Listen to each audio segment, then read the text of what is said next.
কাজলের বাবাকে ছোটবেলা থেকে ভয় পায়, তাই বাবার এক ধমকে দুমদুমিয়ে বসে বিয়েতে রাজি হয়ে যায়। ভয়ে রীতিমতো কাঁপছে কাজল, আগাম ঝড়ের আভাস পাচ্ছ। আসো, দরজা লাগানোর শব্দ শুনে তীব্র ভয়টা, দরজা লাগাও ঢুকে, তীব্র ভয়টা বিশাল আকার ধারণ করে নিয়েছে। ফ্লোর কাঁপানো শব্দ করে কেউ একজন এগুতে লাগলো কাজলের দিকে। কাজল বেশ বুঝতে পারছিল লোকটি কে হতে পারে। ঘুমটা নিয়ে থেমে একাকার হয়ে গেছে, ঘন ঘন ঢোক গিলছে, আল্লাহর নাম জপে যাচ্ছে। এমন সময় স্বামী রাজ পাশে এসে চেঁচিয়ে বলল, নামো আমার বিছানা থেকে। নামো আমার বিছানা থেকে।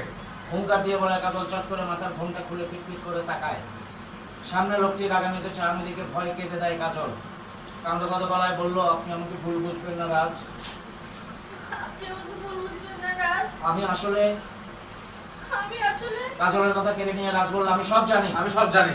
লোভী মেয়ে তুমি, লোভী মেয়ে তুমি। নিজের স্বার্থ সিদ্ধির জন্য তুমি রিয়াকে পালাতে সাহায্য করেছো, যাতে আমাকে বিয়ে করতে পারো।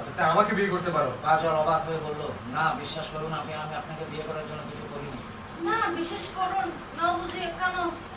কাজল অবাক হয়ে বলল, না অ্যাকশন। বিশ্বাস করুন, আমি আপনাকে বিয়ে করার জন্য কিছু করিনি। রেশমা বাবু আমার দাও অ্যাকশন। না বিশ্বাস করুন, অ্যাকশন। না বিশ্বাস করুন, আমি আপনাকে বিয়ে করার জন্য কিছু করিনি। না বিশ্বাস করুন, আমি আপনাকে বিয়ে করার জন্য কিছু করিনি। আমি রিয়াকে পালাতেও সাহায্য করিনি। আমি রিয়াকে পালাতে সাহায্য করিনি। শুধু আমি জানতাম ও পালাবে।